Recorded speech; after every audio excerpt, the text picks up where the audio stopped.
Cek.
Mulai.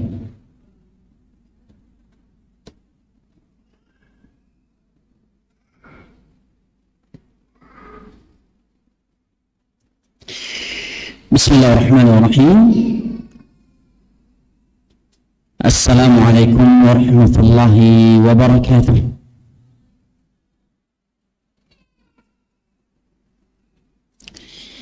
Innal hamdalillah nahmaduhu wa nasta'inuhu wa nastaghfiruhu wa na'udzu billahi min shururi anfusina wa min sayyiati a'malina.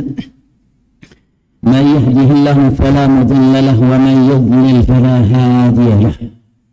وأشهد أن لا إله إلا الله وحده لا شريك له وأشهد أن محمدا عبده ورسوله صلى الله عليه وعلى آله وصحبه وسلم تسليما كثيرا.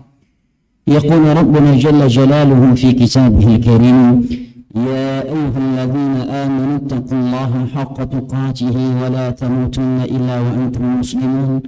وقال جل تعالى: يا أيها الناس اتقوا ربكم الذي خلقكم من نفس واحدة وخلق منها زوجها وبث منهما رجالا كثيرا ونساء واتقوا الله الذي تساءلون به والأرحام إن الله كان عليكم رقيبا. وقال جل وعز: يا أيها الذين آمنوا اتقوا الله وقولوا قولا سديدا يصلح لكم أعمالكم ويغفر لكم ذنوبكم ومن يطع الله ورسوله فقد فاز فوزا عظيما. أما بعد، فإن أصدق الحديث كلام الله وخير الهدي هدي محمد صلى الله عليه وسلم وشر الأمور محدثاتها فإن كل محدثة بدعة وكل بدعة ضلالة وكل ضلالة في النار. أعاذني الله وإياكم من النار. الحمد لله أيها الأمهات والأخوات الكريمات yang kami hormati, rahimani Allah wa iyyakum wa baraka fikum. Alhamdulillah, puji dan syukur kita panjatkan kehadirat Allah Jalla wa Ala yang telah berfirman: wa in ta'uddu ni'matallahi la tuhsuha innal insana lazalumun kafar. Dan kalaulah kalian menghitung-hitung akan nikmat Allah atas kalian, la tuhsuha, niscaya kalian tidak akan mampu menghitungnya. Innal insana lazalumun kafar, sesungguhnya manusia itu pelaku kezaliman dan kekufuran. Di antara nikmat dan anugerah yang Allah Jalla wa'ala berikan kepada kita pada kesempatan kali ini yang wajib kita syukuri adalah nikmat bermajlis di rumahnya yang mulia ini dalam rangka at-tawasi bil haqq wa tawasi bis sabr, dan dalam rangka at-tafaqquh fid din di antara kita. Mudah-mudahan kita termasuk dari Allah, golongan-golongan yang Allah Jalla wa'ala firmankan: wajabat mahabbati lil mutahabbina fiha wal mutajalisina fiha wal mutazawirijina fiha wal mutabadzilina fiha. Sungguh telah wajib cintaku untuk mereka, orang-orang yang saling cinta mencintai sesama mereka karena aku. Mereka duduk-duduk berkumpul sesama mereka karena aku. Mereka saling kunjung mengunjungi sesama mereka karena aku, dan mereka saling berbagi sesama mereka karena aku.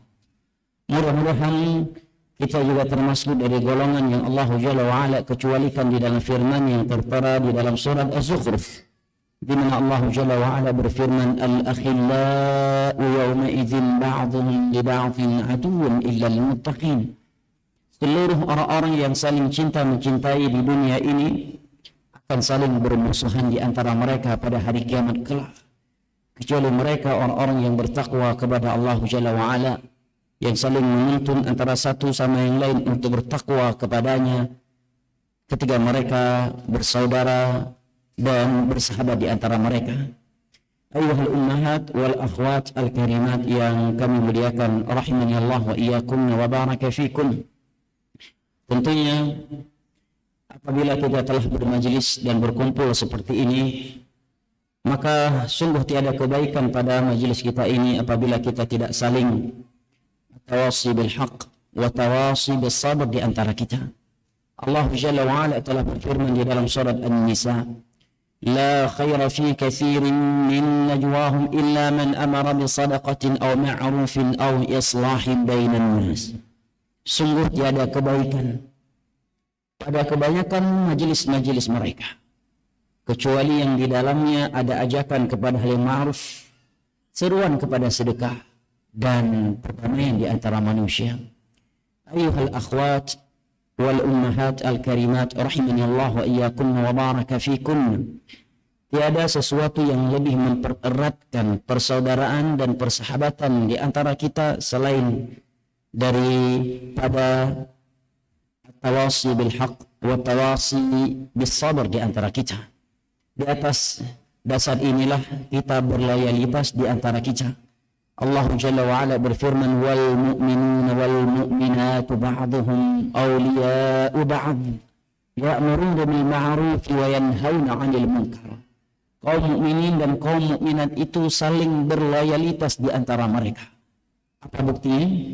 Buktinya adalah ya'muruna bil ma'ruf wa yanhauna 'anil munkar. Mereka saling mengajak kepada hal yang ma'ruf dan mereka saling mencegah dari hal yang munkar. Dan diriwayatkan oleh Imam Muslim dari Jarir bin Abdullah Al-Bajali radhiyallahu anhu, beliau mengatakan, bay'ana Rasulullah sallallahu alaihi wasallam ala iqamis shalah wa ita'iz zakah wa nushi li kulli muslim. Kami telah membaiat, mengambil perjanjian setia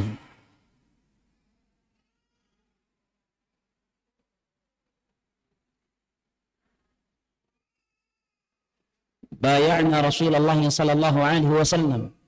Kami telah mengambil perjanjian setia dari Rasulullah sallallahu alaihi wasallam untuk senantiasa menegakkan salat, menunaikan zakat, dan memberikan nasihat untuk setiap individu muslim, dan terkhusus kepada kaum hawa, kaum muslimat, karena Rasulullah sallallahu alaihi wasallam telah memberikan pesan khusus agar sering-sering diutarakan nasihat mau'izah kepada mereka kaum hawa, yang Nabi sallallahu alaihi wasallam katakan, an-nisa'u syaqa'iqur rijal.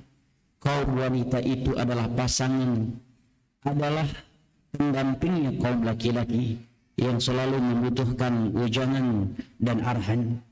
Juga diriwayatkan oleh Imam Al-Bukhari dan Muslim dari Abu Hurairah radhiyallahu anhu, Rasulullah sallallahu alaihi wasallam bersabda, istausu bin nisa'i khaira fa innahunna khuliqna min ad-dhila' wa inna a'waja ma fi ad-dhila' a'lah in dhahabta tuqimuhu kasartah wa in taraktahu lam yazal al-a'waj.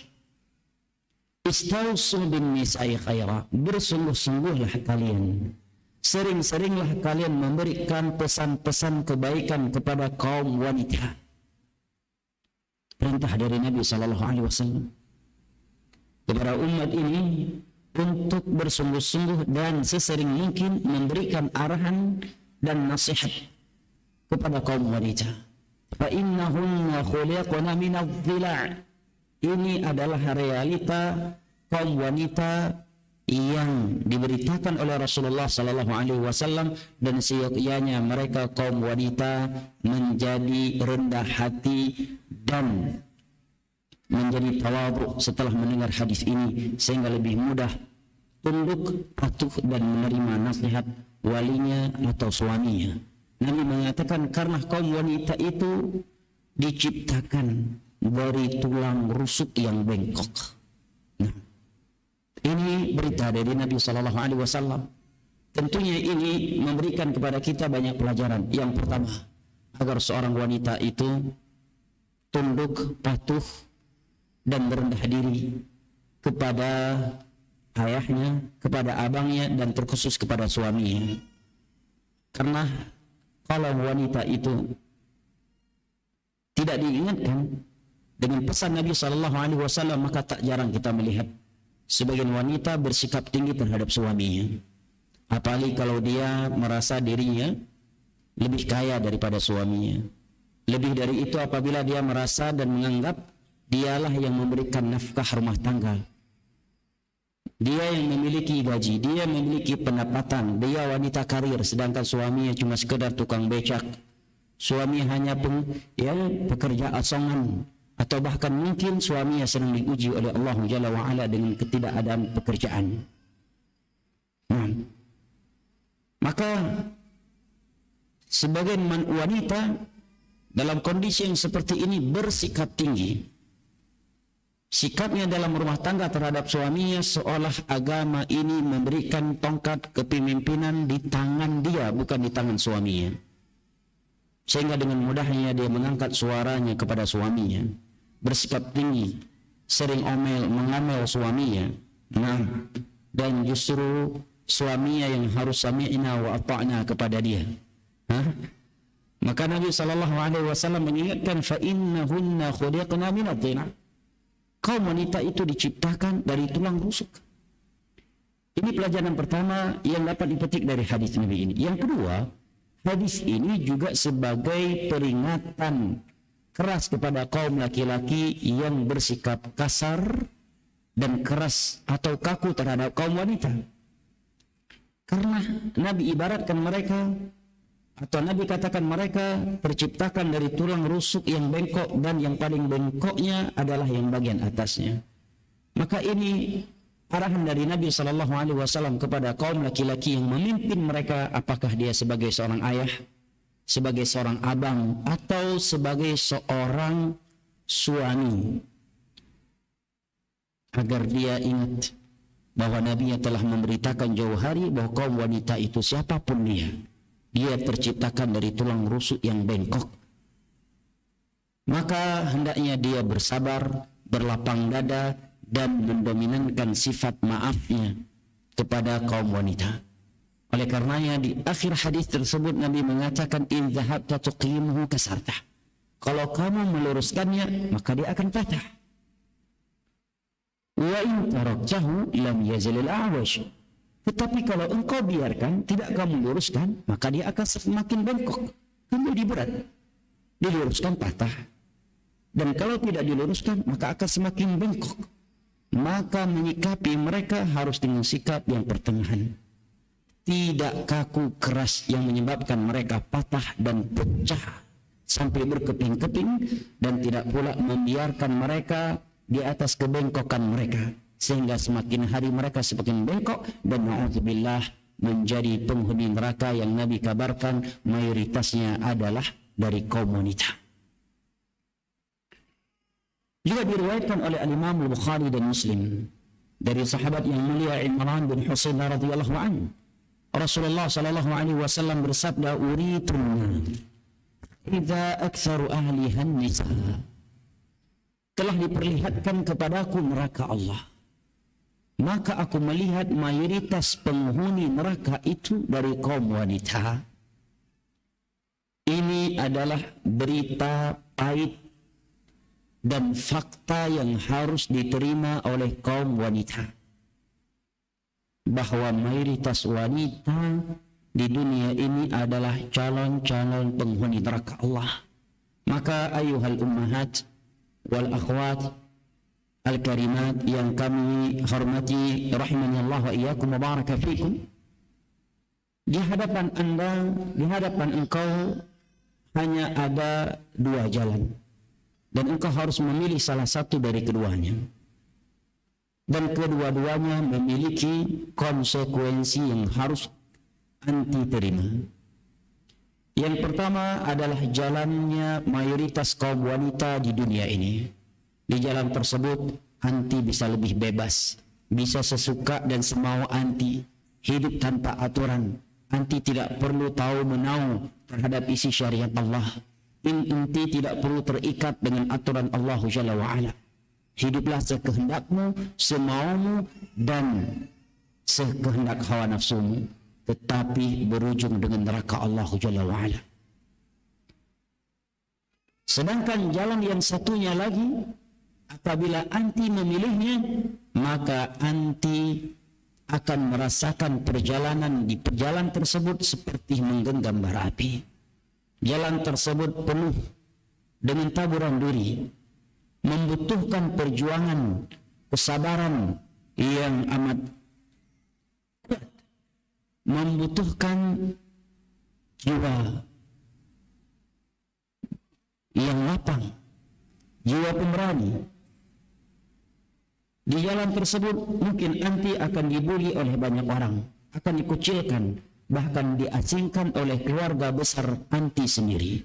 Tetapi akan berujung dengan syurga Allah Jalla wa'ala, yang di dalamnya kita akan dipertemukan bersama Nabi kita sallallahu alaihi wasallam, wan nabiyyin wasiddiqin wasyuhada'i wassalihin. Di dalamnya kita akan melihat wajah Allah Jalla wa'ala yang merupakan nikmat di dalam syurga yang paling indah dan yang paling sempurna. Beranjak dari beberapa ayat hadis serta ucapan sebagian ulama salaf di atas, maka pada materi kajian hari ini saya ingin membacakan kepada ummahat wal akhwat al karimat yang saya cintai dan dimuliakan, rahimani Allah wa iyyakunna wa baraka fikunna, wasiat dan nasihat-nasihat indah dari Syekh Abdul Razak hafizahullah ta'ala di dalam sebuah tulisan beliau yang berjudul Mau'izatun Nisa, mutiara-mutiara nasihat untuk kaum wanita.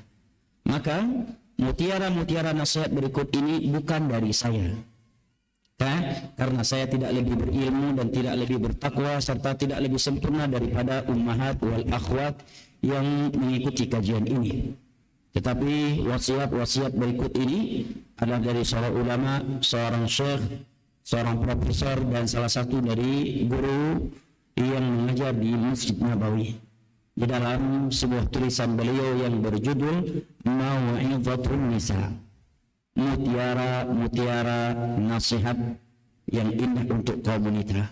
Apakah kepada ummahat wal akhwat sudah siap mendengarkan dan menuliskannya? InsyaAllah ya. Nah, maka siapkan pena dan buku tulisnya, atau zaman sekarang bisa menulis di iPad, HP atau yang semisal dengannya. Baik, sebelum beliau memberikan beberapa landasan penting untuk diperhatikan oleh kaum wanita, maka beliau berkata terlebih dahulu, bayangkan ya, doa beliau sebelum beliau menyampaikan nasihat-nasihat berikut ini, beliau berdoa kepada Allah untuk kaum wanita yang akan mendengarkan nasihat-nasihat beliau ini. Dan saya berharap kepada ummahat yang membawa anak-anak agar bisa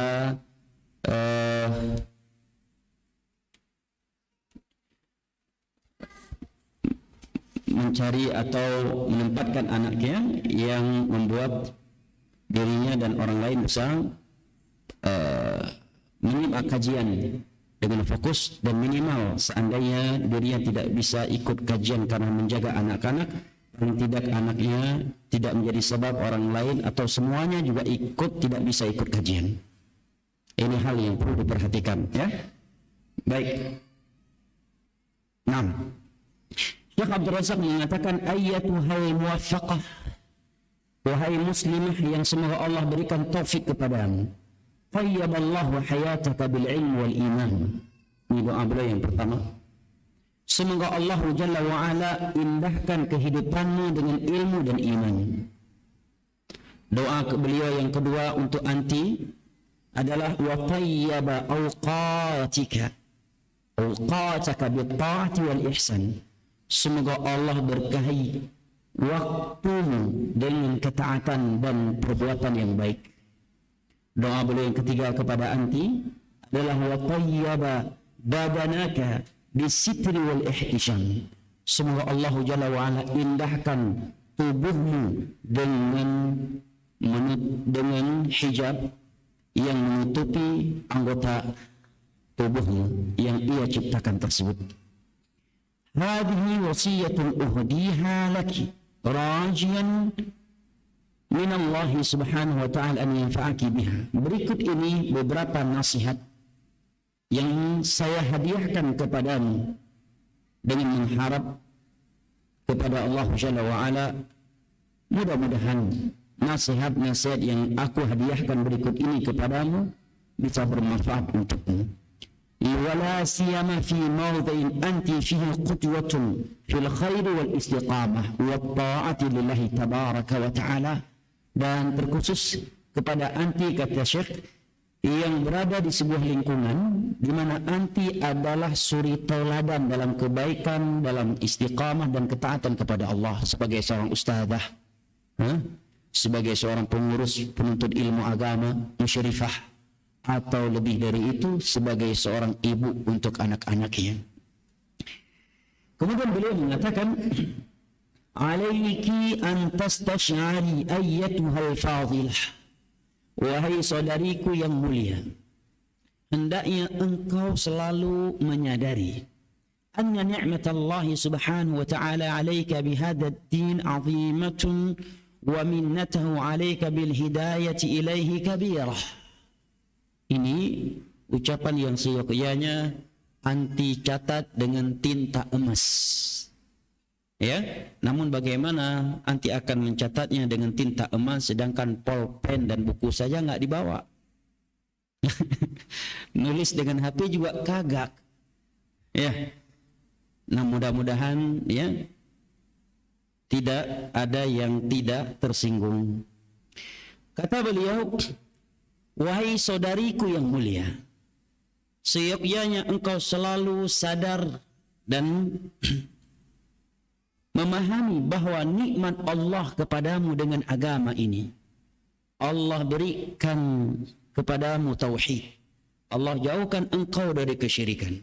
Allah anugerahkan kepadamu sunnah Nabi SAW dan menyelamatkan engkau dari bid'ah. Allah letakkan engkau di atas kesalehan dan menjauhkan dirimu dari perbuatan-perbuatan maksiat. Allah berikan hidayah, ini merupakan anugerah besar, agung yang tiada tara dari Allah kepadamu. Ini ucapan yang sangat indah ya. Karena apabila seorang wanita memahami akan hal ini, dia akan selalu bersyukur kepada Allah Jalla wa'ala bagaimanapun kondisi dunianya. Mungkin sebagian wanita ada yang belum diberikan suami oleh Allah, atau ada yang sudah diberikan pasangan hidup tetapi belum diberikan momongan. Nah, ya, atau diuji dengan ekonomi yang lumayan menguji keimanannya dan kesabarannya di atas kemiskinan. Tetapi selama Allah Jalla wa'ala masih memberikan nikmat agama kepadamu, maka ini adalah azimah, anugerah yang sangat besar, adalah nikmat yang sangat agung. وهو الدين الذي ارتضاه لعباده وكمله لهم ولا يقبل جل وعلا منهم دينا سواه. Karena agama Islam yang Allah berikan kepada anti, inilah satu-satunya agama yang Allah ridhai, yang Allah sempurnakan kepada hamba-hambanya, dan tiada agama yang Allah terima selainnya. Bayangkan, anti sehebat apapun di dunia ini, kalau mati tidak membawa agama Islam yang Allah inginkan, anti tidak ada nilai dan tidak ada harga di sisi Allah Jalla wa'ala. Tidak bernilai sedikit pun dan bukan siapa-siapa. Meskipun di dunia ini anti terpilih sebagai wanita tercantik tahun 2023 di Indonesia. Misalkan, apa istilahnya? Ya, terpilih atau ternilai sebagai wanita tercantik 2023. Wanita Masya Allah, tertinggi karirnya di instansi Anda dan sebagainya, dari berbagai nilai-nilai dunia yang anti raih, tetapi mati tidak membawa agama Islam, maka anti bukan siapa-siapa. Anti bagaikan debu yang berterbangan, karena satu-satunya agama yang Allah ridhai dan Allah terima hanyalah Islam. Allah Jalla wa'ala berfirman di dalam surat Ali Imran ayat 19. Inna ad-dina 'indallahil Islam. Sesungguhnya satu-satunya agama di sisi Allah adalah Islam. Dan di dalam surat Ali Imran Allah Jalla wa Ala juga berfirman, "Wa man yabtaghi ghairal islami dinan falan yuqbala minhu wa huwa fil akhirati minal khasirin." Dan barang siapa yang mencari selain Islam sebagai agamanya, maka tidak akan diterima darinya, dan kelak dia akan menjadi orang-orang yang merugi, meskipun ketika di dunia dia orang yang kaya raya dan berbagai prestasi lainnya yang telah ia raih. Apabila dia mati tidak membawa Islam yang dibawa oleh Nabi SAW, dia akan merugi dengan kerugian yang paling besar di akhirat kelak. Di dalam surat Al-Maidah ayat ketiga, Allah Jalla wa Ala berfirman, "Al-yawma akmaltu lakum dinakum wa atmamtu alaikum ni'mati wa raditu lakumul Islam dina." Hari ini telah aku sempurnakan agama kalian. Kalimat hari ini maksudnya adalah hari Arafah. Karena ayat ini turun kepada Nabi kita sallallahu alaihi wasallam dan beliau sedang wukuf di Arafah pada haji wada'. Aku telah sempurnakan nikmatku untuk kalian dan aku telah ridhoi Islam ini sebagai agama untuk kalian. Ini diingatkan oleh Syekh kepada kita semua dan terkhusus kaum wanita, karena ada sebagian manusia hari ini ketika dia mengeluhkan ujian-ujian yang dia dapatkan di dunia ini, seolah-olah dia tidak memiliki nikmat yang lebih mahal dan lebih berharga daripada dunia beserta isinya ini, yaitu Islam. Padahal Islam itu sendiri adalah nikmat yang paling mahal dan bahkan lebih mahal daripada dunia beserta isinya. Sekarang kita lihat, ayyuhal ummahat wal akhwat al karimat rahimani Allah wa iyyakunna wa baraka fikun. Jumlah manusia di dunia ini disebutkan oleh sebagian orang kurang lebih 7,5 miliar atau 7 sampai 8 miliar. Hanya 1 miliar yang berstatus agama Islam. Dan dari 1 miliar tersebut yang benar-benar menjalankan Islam jauh lebih sedikit. Dan lihat kehidupan wanita-wanita yang di luar Islam. Kehidupan yang membuat mereka berada di dalam kehinaan. Mereka diperlakukan tidak layaknya sebagai seorang manusia. Kerap kali mereka menjadi korban pelecehan seksual, korban kekerasan, korban KDRT, korban penghinaan, korban bully. Bahkan seringkali mereka dijadikan sebagai bahan promosi usaha-usaha sebagian manusia. Dan alhamdulillah, ketika seorang berada di dalam Islam dan menjalankan isinya, Allah Jalla wa'ala muliakan dia dengan nilai-nilai Islam dan hidupnya menjadi lebih merdeka, lebih bahagia dan lebih tentram daripada wanita-wanita yang di luar Islam sana. Berikut ini Syekh menyatakan, wala'alli unabbih ala ahammi hadhil usuli wa a'zamiha rajian min Allah subhanahu wa ta'ala an yanfa'ati biha. Berikut ini beberapa landasan penting bagi seorang muslimah yang menginginkan syurga Allah dan keselamatan dari nerakanya. Aku berharap landasan-landasan penting yang akan saya sebutkan berikut ini memberikan manfaat kepadamu, wahai saudariku yang mulia. Berikut ini landasan-landasan penting yang dimaksud oleh Syekh bagi seorang muslimah yang menginginkan syurga Allah dan ingin selamat dari neraka Allah Jalla wa'ala yang mana penghuninya mayoritasnya dari kaum wanita. Yang pertama, awalan, kata Syekh, landasan yang pertama, alaiki an ta'alami ilmal yaqini anna ahsanal ahkami wa aqwamaha wa akmalaha wa ajmalaha ahkamu rabbil alamin wa khaliqil khalqi ajma'in. Kata beliau, engkau wajib mengetahui, engkau wajib meyakini ilmal yaqin, bahwa hukum yang paling baik, yang paling lurus, yang paling sempurna dan yang paling cantik adalah hukum yang Allah Rabbul Alamin sebagai sang pencipta al-alamin secara keseluruhan. Tidak ada hukum yang lebih indah, yang lebih lurus, yang lebih sempurna daripada hukumnya. Dan terkhusus untuk kaum wanita. Allah Jalla wa'ala berfirman di dalam surat Al-Ma'idah ayat ke-50.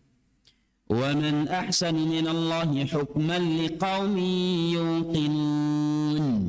Adakah yang lebih indah hukumnya daripada hukum Allah bagi mereka yang memiliki al-yaqin?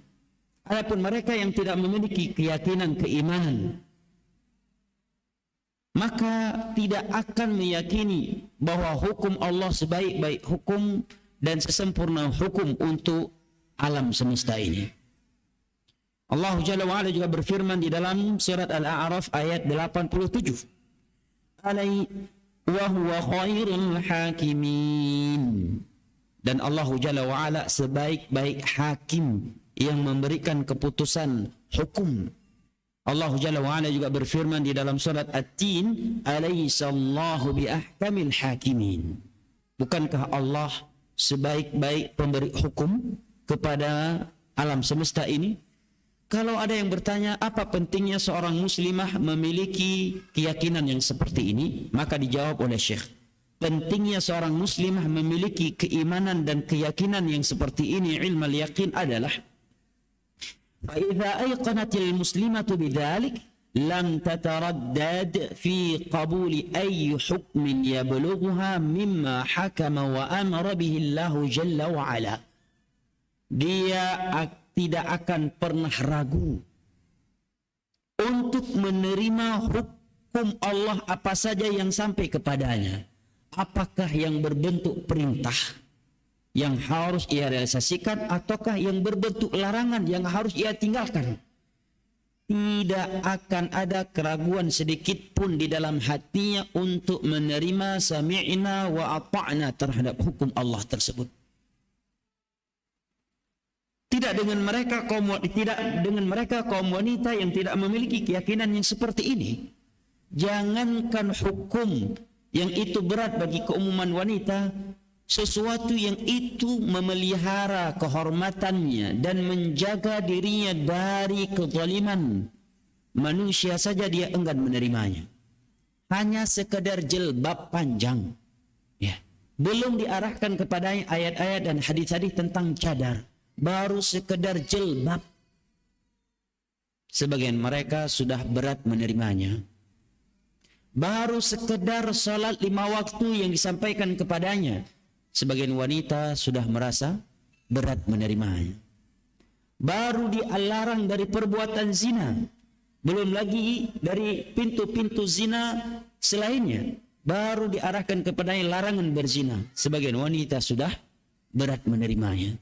Tidak dengan mereka kaum wanita yang memiliki keyakinan ilmal yaqin bahwa hukum Allah sebaik-baik hukum, hukum Allah sesempurna hukum, hukum Allah seluruh-seluruhnya hukum dan seindah-indahnya hukum. Dia tidak akan pernah memiliki keraguan untuk menerimanya, karena dia tahu tiada hukum yang lebih indah daripada hukumnya Allah Jalla wa'ala. Al-amru tsani, landasan kedua yang mesti ada pada diri seorang muslimah yang menginginkan syurga Allah dan keselamatan dari nerakanya adalah alaiki an tudriki anna sa'adataki wa karamataki murtabitatun tamam al-irtibat bihadha ad-din wa bi ta'ati li rabbil alamin wa iltizami ahkamihi wa syar'ihi. وأن حظك ونصيبك من السعادة بحسب حظك ونصيبك من الطاعة والالتزام. Hendaknya engkau tahu bahwa kebahagiaan dan kehormatanmu itu sangat berkaitan, sangat bergantungan dengan agama dan ketaatan engkau kepada Rabbul Alamin, serta keistiqomahan engkau dalam menjalankan agama dan syariatnya. Wa anna hadzaki, dan kebahagiaan engkau kadarnya, banyak sedikitnya, sering atau jarangnya engkau mendapatkan kebahagiaan di dunia ini sebelum di akhirat, itu berbanding lurus dengan ketaatan dan keistiqomahan yang engkau lakukan. Semakin taatnya dirimu, maka akan semakin lapang, tenang, tentram dan bahagianya hidupmu di dunia ini. Meskipun engkau lebih sedikit dunianya dibandingkan wanita-wanita lain. Bahkan mungkin sebagian wanita memiliki rumah, udah punya suami, udah punya anak, sedangkan anti masih diuji oleh Allah dengan kemiskinan, belum memiliki pasangan. Bahkan mungkin tidak lebih sehat tubuhnya daripada mereka, tetapi engkau bisa menjadi lebih bahagia, lebih tenang, lebih tentram hidupnya daripada mereka. Kenapa? Karena kadar ketaatan dan keistiqomahan engkau di atas agama Allah di atas ketaatan dan keistiqomahan mereka. Dan kebahagiaan di dunia ini itu berbanding lurus dengan ketaatan kita kepada Allah Jalla wa'ala.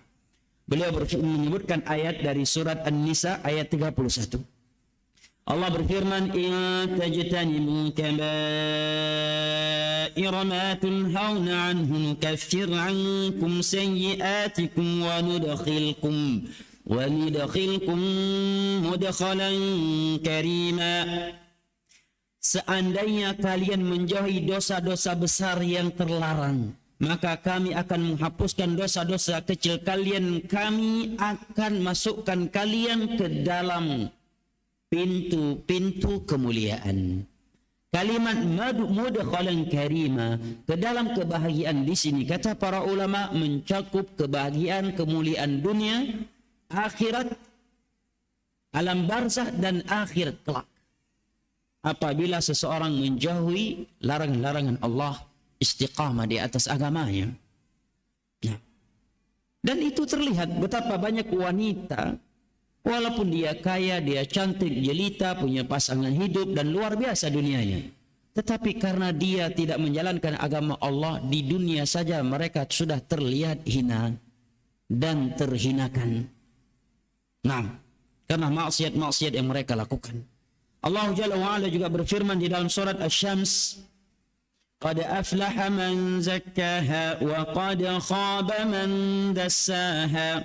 Sungguh beruntung, bahagia, sukses orang-orang yang mensucikan jiwanya. Mensucikan jiwanya kata para ulama adalah dengan menjalankan perintah-perintah Allah dan meninggalkan larangan-larangannya.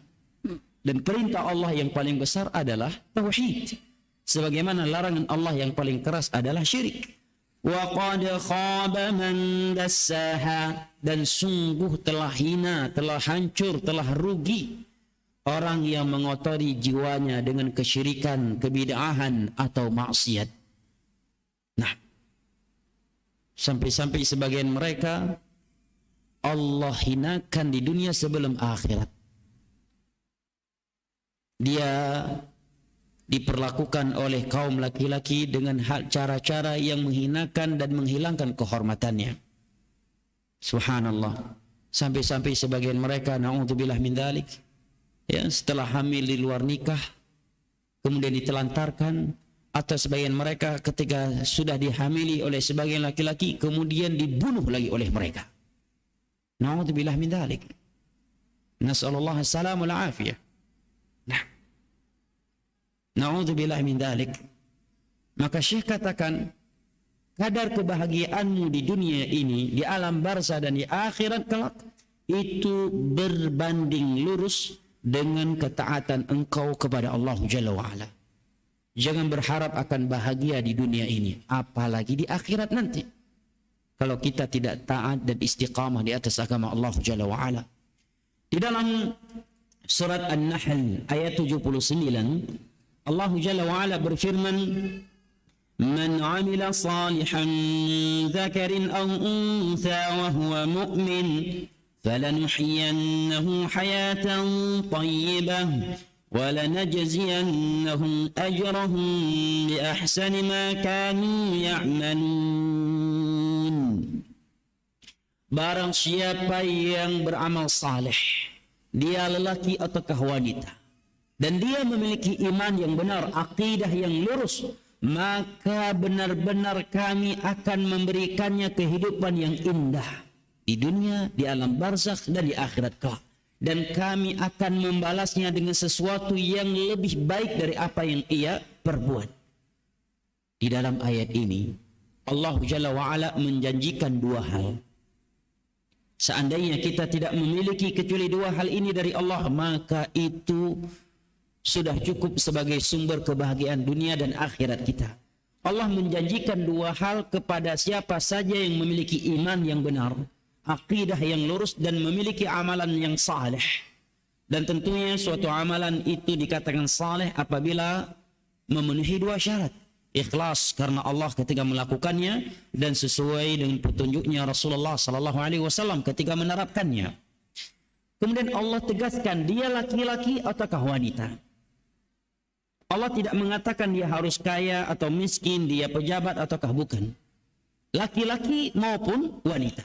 Dia kaya ataukah tidak, dia sehat ataukah sakit, dia udah punya pasangan ataukah belum, dia single senior ataukah single junior, dia gadis ataukah janda, dia cantik ataukah tidak. Ya, selama dia memiliki iman yang benar, akidah yang lurus, dan memiliki amalan yang saleh, Allah janjikan untuknya dua hal, dan itu sudah cukup sebagai sumber kebahagiaan yang hakiki untuknya. Yang pertama, Allah janjikan kehidupan yang indah. Kata Imam Ibnu Katsir, kalimat kehidupan yang indah di dalam ayat ini mencakup kehidupan yang indah di dunia dan di akhirat kelak. Dan alam barzakh itu jenjang akhirat yang pertama. Makanya kita lihat terkadang sebagian orang yang dinilai miskin, rendah ekonominya, kita lihat terkadang rumah tangga mereka justru lebih sakinah, mawaddah dan rahmah daripada wanita-wanita yang Allah berikan kecantikan, harta, bahkan sudah memiliki pasangan yang lebih ganteng, lebih tampan dan lebih kaya darinya. Kenapa? Karena keimanan dan amal saleh. Makanya dalam riwayat Al-Imam Al-Bukhari dan Muslim, Nabi kita sallallahu alaihi wasallam bersabda, "Laisal ghina an kathratil 'arad, walakinnal ghina ghinan nafs." Kekayaan itu, kebahagiaan itu bukan dengan banyaknya harta benda. Kekayaan yang sesungguhnya itu adalah kekayaan hati. Dan hati tidak akan pernah kaya, tidak akan pernah tentram, tidak akan pernah bahagia tanpa iman dan amal saleh. Sebagaimana yang telah Allah firmankan di ayat 79 dari surat An-Nahl tadi. Dan juga sebagaimana firman Allah Jalla wa'ala, ala bidzikrillahi tatma'innul qulub. Ketahuilah hati itu tidak akan pernah tenang dan tentram kecuali dengan berzikir kepada Allah Jalla wa'ala. Ayuhal ummahat wal akhwat al-karimat rahimani Allah wa iyyakunna wa baraka fikum. Landasan ketiga yang hendaknya diperhatikan oleh seorang muslimah, kata beliau adalah alaiki at-tanabbuh waffaqakillah ila anna al-muslimata laha fi hadhihi al-hayati a'da'un kuthur yas'auna lil itahati bi karamatiha. Wajib engkau ketahui, semoga Allah memberikan taufiknya kepadamu, kata Syekh, bahwa seorang muslimah dalam kehidupan dunia ini memiliki musuh banyak yang siang dan malam berusaha untuk menghancurkan kehormatannya, menghilangkan ifahnya dan kebahagiaan dunia dan akhiratnya, serta menjatuhkannya ke dalam berbagai kotoran, kehinaan dan kerendahan. Dan mereka untuk itu rela mengorbankan apa saja yang mereka miliki. Makanya tak jarang kita lihat justru ya hal-hal yang berkaitan dengan penyimpangan kaum wanita mendapatkan dukungan yang sangat kuat. Sampai-sampai terkadang aturan suatu negara bisa dirubah menunjukkan benarnya apa yang dikatakan oleh Syekh. Di sana ada musuh-musuh orang-orang yang ingin menghancurkan kehormatan, kemuliaan dan ifahnya kaum wanita. Sehingga mereka rela mengorbankan hal yang mahal dari apa yang mereka miliki. Apakah mereka berikan judul atau dengan judul emansipasi, ya? Lebih tepatnya emansisasi. Kenapa? Karena yang mereka inginkan dengan kalimat tersebut bukan justru memuliakan kaum wanita, bukan untuk menjaga hak-haknya kaum wanita, bukan pula untuk membahagiakan mereka di dunia dan di akhirat kelak, tetapi justru menjatuhkan mereka ke dalam berbagai kehinaan dan kehancuran dunia dan akhirat. Sampai-sampai ketika awal-awal hebohnya seruan emansipasi itu di Belanda, sempat toiletnya wanita, klosetnya, tempat buang air kecil wanita dibuat seperti tempat buang air kecilnya kaum laki-laki dalam keadaan berdiri. Gimana ini? Ini penghinaan atau pemuliaan? Penghinaan. Sehingga mereka sendiri dengan berjalan waktu tidak sanggup menjalankannya sehingga kembali merubahnya. Nasallallahu alaihi wasallam. Nah,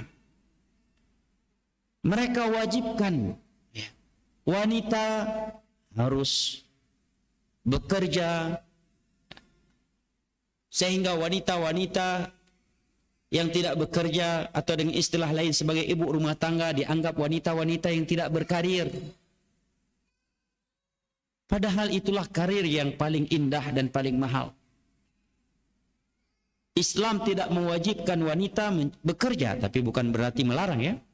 Tidak mewajibkan kaum wanita yang mencari nafkah.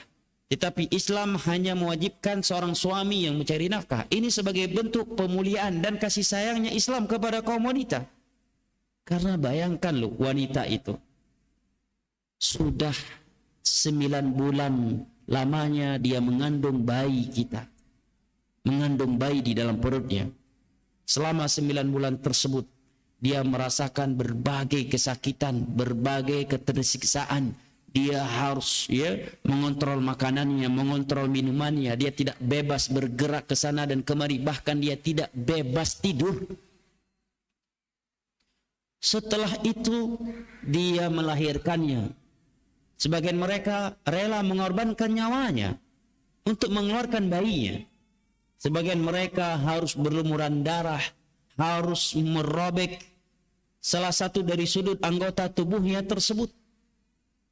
Sebagian mereka harus merasakan kesakitan dan kepedihan pasca operasi sesar. Kemudian setelah itu dia harus menyusui bayinya tersebut 2 tahun lamanya. Selama menyusui tersebut dia harus menjaga makanan, minumannya, istirahatnya. Bahkan dia harus menahan dirinya dari sebagian makanan dan minuman yang ia inginkan. Di saat dia sedang nyenyak tidur sepertiga akhir malam, dia harus bangun menyusui bayinya tersebut. Dia juga nyuci, dia bersihkan rumah dia, gonta-ganti pampers bayinya. Kemudian diwajibkan lagi bekerja cari nafkah. Bukankah ini kezaliman? Kezaliman.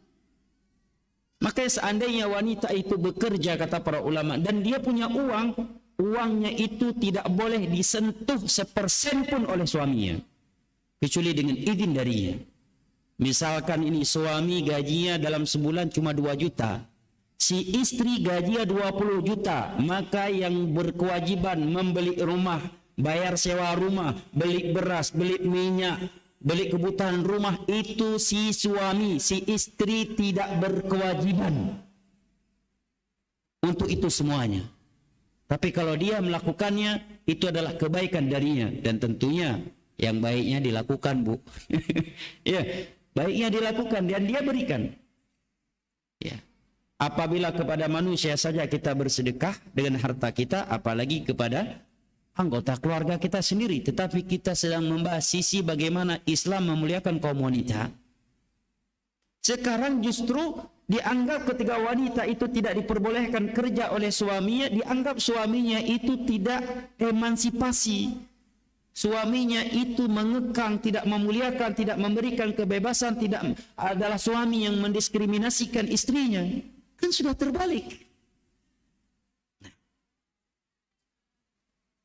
Ayuhal ummahat wal akhwat al karimat rahimani Allah wa iyyakum wa baraka fikum. Maka Syekh katakan, fal wajibu al hadar kull al hadar min haula'il a'da'i alladhina ghayatuhum wa akbaru munyatihim an tatahallal mar'atul muslimah min akhlabiha wa adabi diniha. Maka wajib bagi setiap muslimah bersikap hati-hati dan waspada dari musuh-musuhnya yang tujuan mereka yang paling besar, cita-cita mereka tertinggi adalah dan kesuksesannya di dunia dan akhirat. Di antaranya, di antara wasilah yang mereka lakukan untuk itu apa, ibu-ibu? Hah? Sinetron, Bu. Apalagi sinetron Korea, ya. Tapi ya saya yakin 100%, saya yakin ilmal yakin, akhwat yang sedang ikut kajian sore hari ini tidak ada yang suka nonton sinetron Korea. Kecuali kalau sudah keluar dari masjid. Maka Anda tidak menjamin dan tidak yakin ilmal yakin. Ya. Atau sinetron-sinetron lainnya. Sehingga dia berada di dalam halusinasi, berada di dalam angan-angan belaka, dan dia tidak ingat bahwa tiada yang lebih membahagiakannya selain dari agamanya.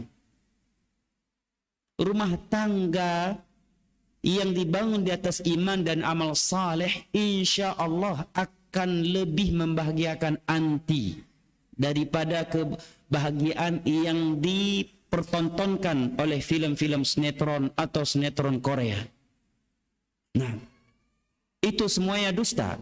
Bahkan betapa banyak mereka aktor-aktor atau artis-artis sinetron yang lebay dan alay itu mati bunuh diri. Ya kan? Yang hidupnya nikah cerai. Sebagian mereka umurnya sudah tua. Anak aja belum punya. Pasangan pun belum punya. Karena mengejar karirnya atau karena tidak ingin rusak tubuhnya. Dan berbagai pertimbangan-pertimbangan lainnya yang itu murni bisikan dari syaitan.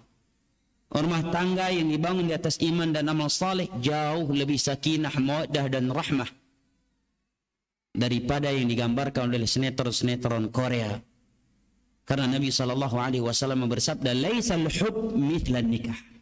Tiada cinta yang lebih indah, yang lebih sempurna daripada cinta dari pernikahan yang dibangun di atas iman dan amal saleh. Dan itu fakta kan, betapa banyak artis yang berperan sebagai aktor utama dalam sinetron Korea, sinetron atau Bollywood, mati bunuh diri, ya kan? Mati bunuh diri. Nah, lari ke dunia sabu-sabu dan berbagai keburukan lainnya. Rumah tangga mereka hanya bertahan seminggu, ada yang bertahan cuma beberapa bulan, ada yang bertahan hanya 1-2 tahun. Setelah itu mereka saling membongkar aib antara satu sama yang lainnya. Ya, inikah kebahagiaan yang diinginkan oleh seorang muslimah? Tentunya tidak. Kebahagiaan yang diinginkan oleh seorang muslimah dalam rumah tangga dan dalam kehidupan dunianya ini adalah sakinah, mawaddah dan rahmah yang abadi. Di dunia, di alam barzakh dan di akhirat kelak. Karena menjalankan perintah-perintah Allah dan meninggalkan larangannya. Kemudian al-amru rabi', landasan keempat yang seyogyanya engkau ketahui wahai saudariku yang mulia, kata Syekh, adalah antu'mini imanan jaziman anna taufiq was salah wal istiqamah wa tahaw itu semata-mata di tangan Allah. Maka serahkan kepadanya, memohon pertolongan kepadanya ketika melakukan sebab-sebabnya. Engkau boleh menjadi seorang hafidh Al-Quran, menjadi ustazah, menjadi orang berilmu, tapi ingat, semuanya itu di tangan Allah Jalla wa'ala.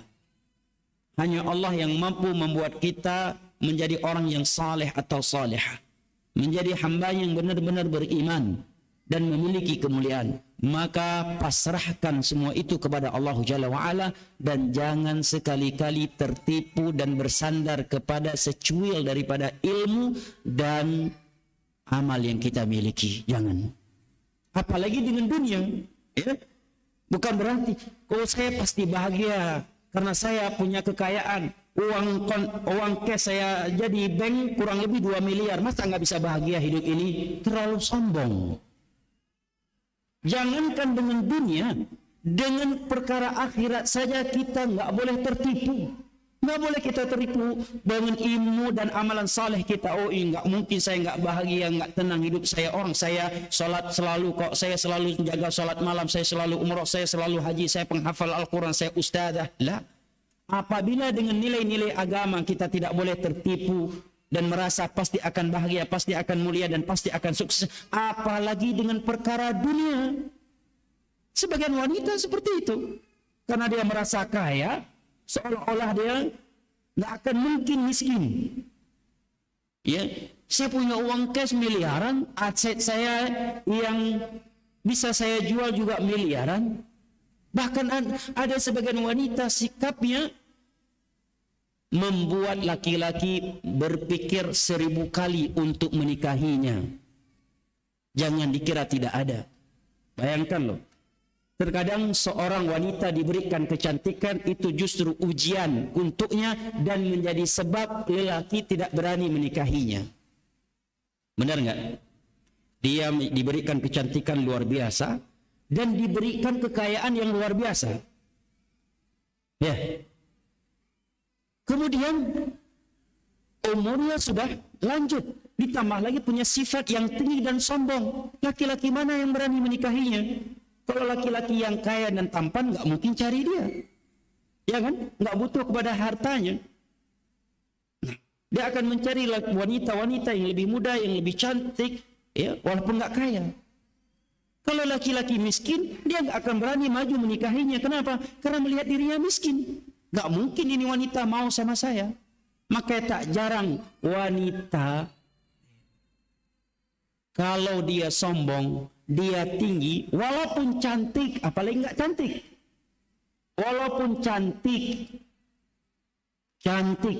kaya, tapi sombong, tinggi, nggak ada yang berani melamarnya. Apalagi udah sombong dengan dunianya, nggak cantik lagi, tua lagi.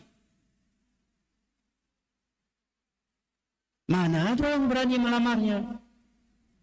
Nah, ini hendaknya menjadi bahan renungan bagi seorang wanita. Karena sesempurna apapun wanita itu, kalau dia tidak memiliki seorang suami, seorang lelaki yang mencintai, yang menyayangi dan melindunginya, dia tidak merasakan keindahan dunia ini. Nah, dan tentunya kaum laki-laki hanya jatuh cinta kepada wanita yang memiliki sifat tawadhu, rendah diri, kelemah lembutan. Yang meluluhkan hatinya kaum laki-laki bukan sekadar kecantikan dan kemanisan rupanya, apalagi hartanya. Kalau dia tidak berakhlakul karimah, tidak berlemah lembut dan tidak tawadhu, tetapi yang meluluhkan hatinya kaum laki-laki dan membuat mereka jatuh cinta dan semakin sayang serta terpikat dengannya adalah akhlakul karimah mereka, sifat malu, sifat rendah dan santun atau lemah lembutnya mereka. Dan itu fakta kan. Coba lihat rumah tangga, apabila seorang suami sedang marah-marah, dibalas dengan marah-marah juga oleh istrinya, jadi apa? Kalau bukan talak 3 langsung keluar dari mulut sebagian suami yang tidak takut kepada Allah, ya kan? Atau menyalakan bara api dalam rumahnya. Tapi lihat, ketika seorang suami sedang marah-marah, meskipun istrinya nggak bersalah, tapi istri justru diam, justru minta maaf, ya, justru minta maaf, mengambil tangan suaminya seperti yang Nabi katakan. Dia minta maaf dan mengatakan, wallahi la aktahil, saya tidak akan nyenyak tidur kalau abang belum memaafkan saja. Ini yang meluluhkan hati seorang suami. yang membuatnya ketika keluar rumah untuk bekerja atau suatu kebutuhan menjadi rindu dan ingin cepat-cepat pulang. Tapi kalau istrinya suka ngomel, suka keras, kasar, lebih tinggi volumenya daripada suaminya, ya, setiap kali suami mau pulang rumah langsung naik asam lambungnya. Belum masuk ke rumah, baru lihat rumah, mengingat isi rumah, ada istri yang judes, langsung naik asam lambungnya. Apalagi kalau sempat anaknya datang dan berkata, "Abi, Umi dari tadi cari-cari Abi." Itu bukan lagi asam lambung. Bisa-bisa langsung harus dilarikan ke IGD. Nah, ayuhal ummahat wal akhwat al-karimat, rahimani Allah wa iyyakunna wa baraka fikum. Maka Syekh ingatkan bahwa semua itu di tangan Allah Jalla wa'ala. Maka mintalah kepada Allah Jalla wa'ala. Serahkan dan pasrahkan itu semuanya kepada Allah Jalla wa'ala. Meskipun kita melakukan sebab-sebab yang Ia tuntun kepada kita di dalam Al-Quranul Karim dan sunnah Nabi sallallahu alaihi wasallam. Ayuhal ummahat wal akhwat al-karimat, rahimani Allah wa iyyakum wa baraka fikum. Masih banyak nasihat-nasihat indah lainnya dari beliau di dalam kitab Mau'izatun Nisa ini, namun tidak mungkin kita bacakan semuanya di pertemuan kita yang perdana dan singkat ini. Mudah-mudahan suatu saat nanti Allah mudahkan kita untuk menamatkan kitab ini, dan karena waktu yang membatasi di antara kita, kiranya ini yang dapat saya sampaikan. Jika ada pertanyaan-pertanyaan, saya persilahkan kepada ummahat wal akhwat al-karimat untuk menuliskannya di kertas. Barakallahu fiik. Kalau memang di belakang ada mic, maka juga saya perbolehkan. Kalau ada pertanyaan silahkan. Kalau tidak ada, dan mudah-mudahan tidak ada, biar lebih selamat. Ada? Di sini ada pertanyaan, Ustadz mohon bimbingan dan pencerahannya. Ana sudah melakukan salat malam dan berdoa, tapi masalah ana tidak kunjung selesai. Malah seakan-akan setiap ana rajin beribadah, masalah datang menyerang. Syukran, barakallahu fik. Ya akhi, kalau ada ini mimbab untuk memudahkan kita memahami janji Allah Jalla wa'ala. Apabila ada seorang raja yang kaya raya, terkenal dermawan dan tidak pernah diketahui mengingkari janjinya, berjanji kepada anti, kalau kamu melakukan perintah-perintah saya dan meninggalkan larangan-larangan saya akan berikan rumah, saya akan berikan gaji setiap bulannya untukmu. Yakin nggak? Yakin kan? Lalu bagaimana kalau yang menjanjikannya untuk kita adalah Rabbul Alamin yang innama amru idza arada syai'an an yaqula lahu kun fayakun. Ini yang pertama. Yang kedua, dengan anti berdoa kepada Allah, sebenarnya itu anti telah diberikan sesuatu yang lebih mahal dari apa yang anti inginkan dalam doa itu. Karena doa itu sendiri adalah ibadah. Maka Umar bin Khattab radhiyallahu anhu mengatakan, la yahummuni hal yusajabu li amla. Tidak penting bagiku apakah doaku itu dikabulkan ataukah tidak. Yang terpenting bagiku adalah Allah memberikan hidayah ilham kepadaku mau berdoa kepadanya. Dengan kita mau berdoa kepada Allah itu sudah hidayah dan anugerah dari Allah Jalla wa'ala. Karena ibadah itu, doa itu sendiri adalah ibadah. Yang berikutnya, Nabi SAW ya, yang bawa anak-anak, mohon anak-anaknya dikondisikan agar tidak mengganggu saudari-saudarinya yang lain. Nah, barakallahu fiik. Nabi mengatakan tidaklah seorang mukmin berdoa kepada Allah kecuali pasti diberikan ihdath thalath. Satu dari tiga perkara. Yang pertama, yustajabulah. Allah kabulkan doanya itu. Nah. Yang kedua, kalau Allah tidak kabulkan doanya itu, maka Nabi katakan yadakhirahu ila yaumil qiyamah. Allah simpan, Allah tunda sampai hari kiamat. Kita lebih membutuhkan bantuan Allah di dunia ataukah bantuan Allah di hari kiamat? Di kiamat lebih butuh. Mungkin di dunia Allah uji dia belum punya pasangan. Karena Allah tahu mungkin kalau dia punya pasangan hidupnya akan hancur. Dia justru tersiksa. Atau justru dia bisa murtad mungkin karena suaminya. Allah uji dia tidak punya suami di dunia ini. Tetapi Allah berikan dia hidayah tauhid, hidayah sunnah, kesolehan. Dan Allah berikan suami yang lebih sempurna di akhirat kelak. Atau Allah belum memberinya anak keturunan momongan di dunia ini. Mungkin Allah mengetahui kalau dia punya anak, dia bisa murtad karena anaknya. Dia bisa jatuh ke dalam syirik, ke dalam bid'ah, dan bisa fasik karena anaknya. Allah menundanya dan Allah memberikannya untuknya di akhirat kelak. Yang ketiga, kata Nabi, seandainya di dua hal itu tidak Allah berikan, maka pasti dia Allah berikan dengan Allah cegahkan dia, selamatkan dia dari kejelekan yang tak kalah pentingnya dari kebaikan yang dia inginkan. Setelah ini masihkah kita enggan berdoa kepada Allah Jalla wa'ala? Yang berikutnya, Allah Jalla wa'ala maha hikmah. Terkadang Allah Jalla wa'ala menguji keimanan dan keikhlasan kita dalam beribadah kepadanya. Sebenarnya pertolongan Allah itu dekat, hanya saja kita yang tidak sabar. Sedangkan sumber pertolongan Allah itu adalah sabar. Nabi mengatakan, wa'alam anna an-nasra ma'as sabri wa annal faraja ma'al karbi wa anna ma'al usri yusra. Yakinlah kamu, pertolongan Allah bersama kesabaran. Kelapangan itu bersama kesempitan, dan kemudahan itu bersama kesulitan. Yang berikutnya, barakallahu fiik, sering-seringlah melihat kepada wanita-wanita yang jauh di bawah anti di luar sana. Wallahi masih banyak di luar sana. Ini kita nggak bicarakan dari sisi agama ya.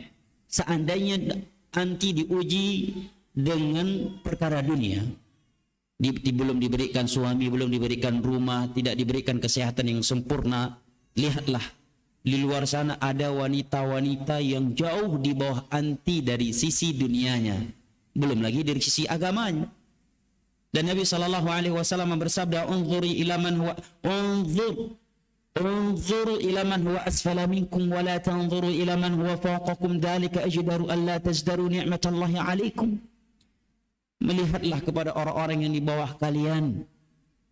Janganlah kalian melihat kepada orang-orang yang di atas kalian, agar kalian tidak merendahkan nikmat Allah yang ada di atas kalian. Memang anti mungkin diuji oleh Allah belum punya suami, tetapi di sana ada wanita-wanita yang justru tersiksa karena punya suami dan berangan-angan seandainya dia bisa keluar dari dan pergi dari suaminya itu.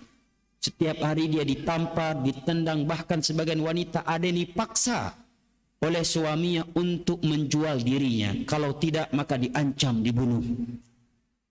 Ada sebagian wanita memang punya suami, tetapi rupanya suaminya psikopat. Ya kan? Subhanallah.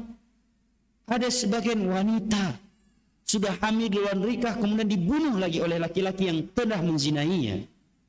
Ada sebagian wanita kerjaannya dari mulai sore sampai pagi hari menjual kehormatannya demi sesuap nasi untuk dirinya atau anak-anaknya dan keluarganya.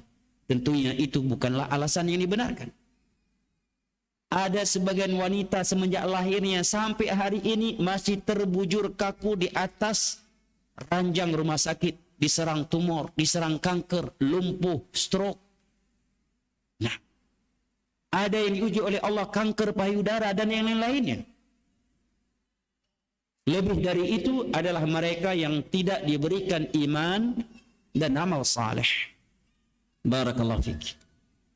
Jika suami lebih suka dengan istri yang bekerja, bagaimana menyikapinya sedangkan saya pun tidak mau menjadi beban untuk suami? Yang pertama, tidak ada larangannya seorang istri bekerja selama pekerjaannya itu tidak keluar dari koridor syariah. Ini yang pertama. Yang kedua, sadarkan suamimu dengan kesempurnaan wanita-wanita yang tidak bekerja. Nah, di mana mereka bisa lebih maksimal menjaga rumah tangganya, merawat anak-anaknya, merawat tubuhnya, dan merawat suaminya. Makanya anti yang tidak bekerja sebagai ibu rumah tangga, berikan yang terbaik kepada suami yang tidak mampu diberikan oleh wanita-wanita dengan tanda kutip berkarir. Iya, rumah terlihat bersih, anak-anak juga terawat, terlihat bersih, ya. Ketika suami pulang, rumah bersih, anak-anak bersih, makanan ya tersedia. Nah, suami pun begitu membuka pintu rumahnya langsung mendapatkan kecupan di keningnya. Istri pun terlihat bersih.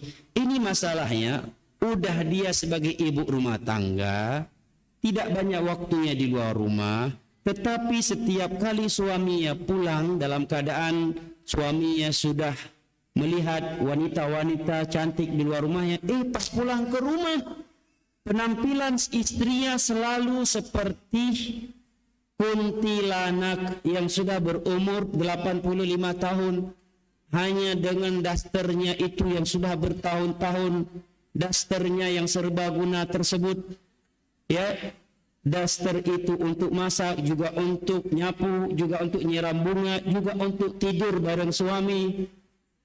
Gimana suami nggak ingin punya istri yang bekerja?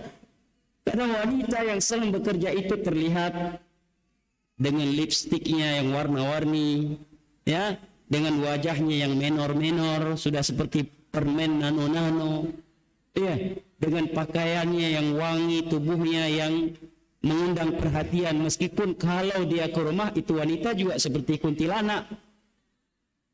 Ya. Nah, anti yang tidak sibuk di luar rumah, janganlah seperti itu.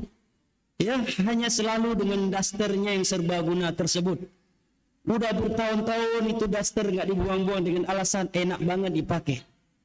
Ya, masak dengan daster itu, ngelap wajah dengan daster itu, ngelap ketiak juga dengan daster itu, nyiram bunga dengan daster itu. Suami pulang kerja diberikan kecupan dan pelukan juga dengan daster itu. Ya, Allah musta'an. Karena ada sebagian wanita seperti itu.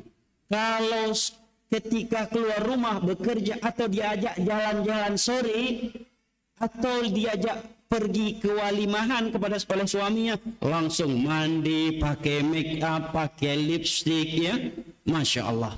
Tetapi ketika di rumah, di depan suaminya, penampilannya seperti kuntilanak yang sudah berumur 80 tahun. Nggak pakai lipstick, males mandi, burket, bau mulut, ya. Ketika suami tidur ingin memeluknya, ada bau tomat, bau bawang, bau minyak, bau tepung, dan berbagai hal lain. Jangan seperti itu. Insya Allah normalnya lelaki itu senang istrinya di rumah dan cemburu kalau istrinya di luar. Ya, itu normalnya laki-laki. Dan apabila anti benar-benar beriman dan beramal saleh serta memperhatikan hal-hal yang di atas tadi, insya Allah kecintaan akan Allah ciptakan di hati suami anti. Allah berfirman, innal ladzina amanu wa 'amilus salihati sayaj'alu lahumur rahmanu wudda. Sesungguhnya orang-orang yang beriman dan beramal saleh itu akan Allah berikan cinta untuk mereka. Lihat ibunda kita Aisyah radhiyallahu anha mengatakan, ya, kalau Nabi terkadang kana Rasulullah sallallahu alaihi wasallam yaghtasilu yattakiu fi hijri fa yaqra'ul Qur'an wa ana haid. Dahulu Nabi sallallahu alaihi wasallam sering berada di dalam pangkuanku sembari membaca Al-Qur'an meskipun aku sedang haid. Demikian juga Ummu Sulaimah radhiyallahu anha menceritakan dalam hadis yang diriwayatkan oleh Imam Al-Bukhari dan Muslim dan juga dalam sebuah riwayat yang panjang dalam Sahih Muslim. Singkat ceritanya adalah di mana Abu Talha Hasan itu pulang dalam keadaan lelah, ya, pulang dalam keadaan lelah, kemudian keluar lagi karena suatu kebutuhan. Tak lama kemudian anak mereka yang masih kecil meninggal dunia. Kemudian Abu Talha pulang tiba ke rumah, bertanya kepada Ummu Sulaim, bagaimana kondisi anak kita? Ummu Sulaim menjawab, huwa askan, makan. Dia lebih tenang sekarang daripada sebelumnya. Maksudnya udah meninggal. Anak yang kecil yang umurnya di bawah balik tentunya selamat dari azab kubur. Dia lebih tenang. Abu Talha mengira maksudnya sudah sehat. Kemudian kata Anas bin Malik radhiyallahu an, di malam itu ibundaku Ummu Sulaim benar-benar berdandan dengan dandanan yang belum pernah ia lakukan sebelumnya. Menunjukkan apa? Sebelumnya beliau berdandan, tetapi dandanan beliau di malam itu melebihi dandanan sebelumnya. Sehingga kata Abu Talha, fawaqa'a biha, sehingga Abu Talha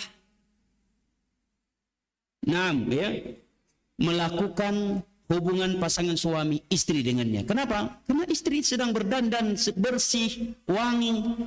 Tapi kalau istri dengan daster, di situ ada bau bawang, bau kecap, bau tomat, bau minyak, bau dapur, bau kamar mandi, walaupun cantik, suami nggak ada hasrat untuk melakukan hubungan pasangan suami istri dengannya. Apalagi udah seperti kuntilanak penampilannya, juga kurang cantik. Ya tentunya berbagai bisikan syaitan akan masuk ke dalam hati suaminya. Nah, kata Anas bin Malik, beliau berdandan dengan dandanan yang tidak seperti biasanya. Sehingga Abu Talha tergoda melakukan hubungan pasangan suami istri dengannya. Apalagi seorang suami yang sedang keluar atau sedang berada di luar rumahnya, berbagai ujian datang dari syaitan kepadanya terkait kaum wanita. Karena memang wanita di luar rumah, dia akan diperlihatkan lebih cantik di matanya seorang suami daripada istrinya. Kenapa? Agar dia melihatnya dan melakukan maksiat dengannya, meskipun istrinya lebih cantik. Ini ibu-ibu harus sadari ya. Rumput tetangga itu akan selalu terlihat lebih hijau daripada rumput sendiri, meskipun rumputnya tetangga sudah kering kerontang. Sengaja diperlihatkan seperti itu oleh syaitan di matanya kaum laki-laki agar mereka jatuh ke dalam maksiat zina mata dan sampai zina besar, dan berakibat dia tidak lagi mencintai istrinya dan berujung dengan perceraian. Bukankah kita sudah mendengar hadis Nabi yang menyebutkan bahwa tentara iblis yang paling dicintai oleh iblis adalah yang mampu memisahkan antara dua suami istri yang saling cinta mencintai. Nah, juga ada hadis Nabi yang menyebutkan bahwa seorang kalau pulang safar berusaha untuk tidak masuk di malam hari ke rumahnya. Karena di masa itu kan belum ada alat komunikasi pemberitahuan bahwa dia akan pulang. Agar tidak terlihat istrinya dalam keadaan rambut tidak terurai sehingga dia tidak menyukainya. Di antara pelajaran yang dapat kita petik dari hadis ini, kata para ulama, adalah seorang wanita berusaha selalu berpenampilan dengan penampilan yang memikat suaminya kepadanya. Ini nasihat kepada kaum wanita tentunya. Karena ini kajian ibu-ibu kan, untuk lelaki nanti lain lagi nasihatnya. Nah, barakallahu fiik.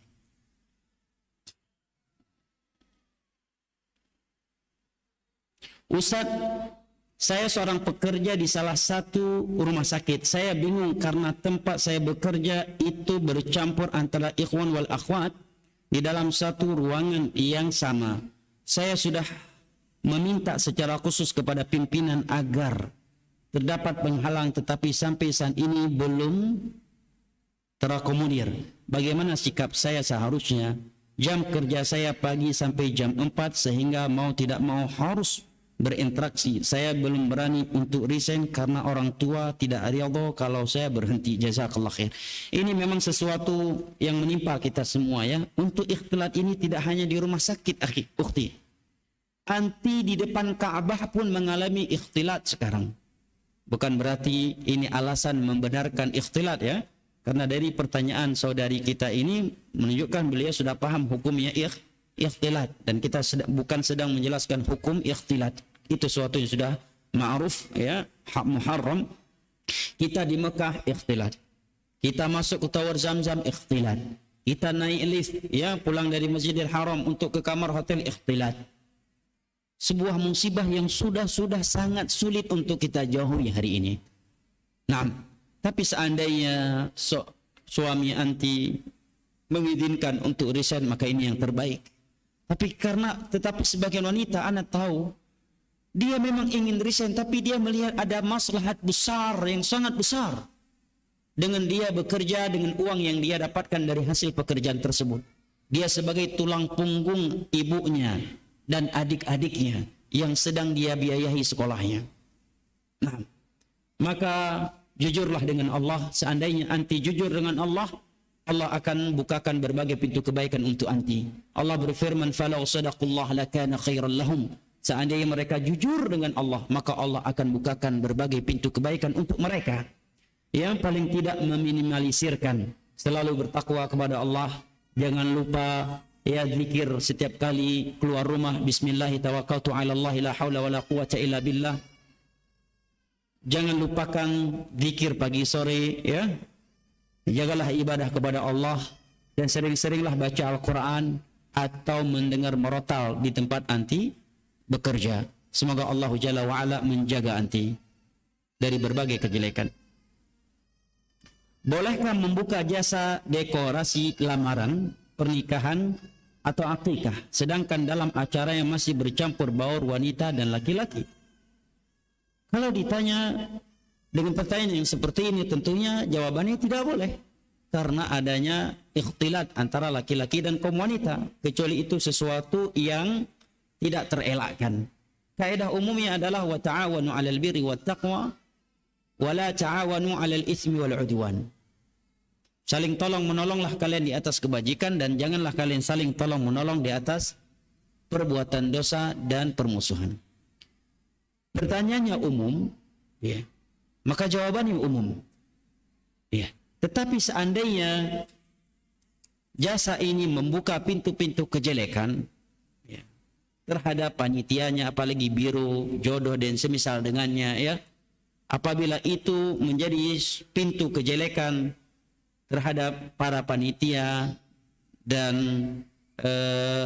orang yang mendaftar kepadanya, maka insya Allah lebih baik dengan cara yang lain, seperti yang dilakukan oleh kaum muslimin dari zaman ke zaman.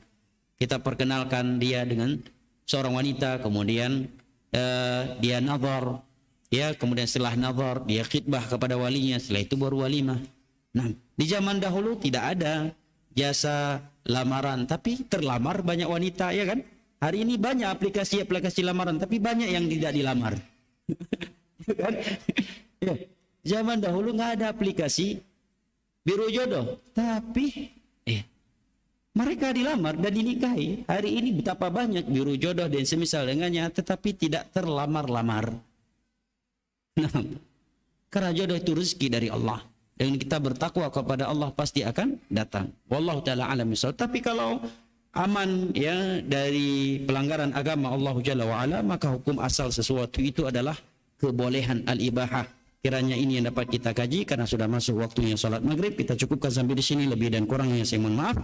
Semoga Allah Jalla wa'ala mengampuni dosa-dosa kita dan menjadikan ummahat wal akhwat dari wanita minoritas yang merupakan calon-calon penghuni syurga Allah Jalla wa'ala. Amin ya rabbal alamin. Wa sallallahu ala nabiyina Muhammad wa ala alihi wa sahbihi wasallam.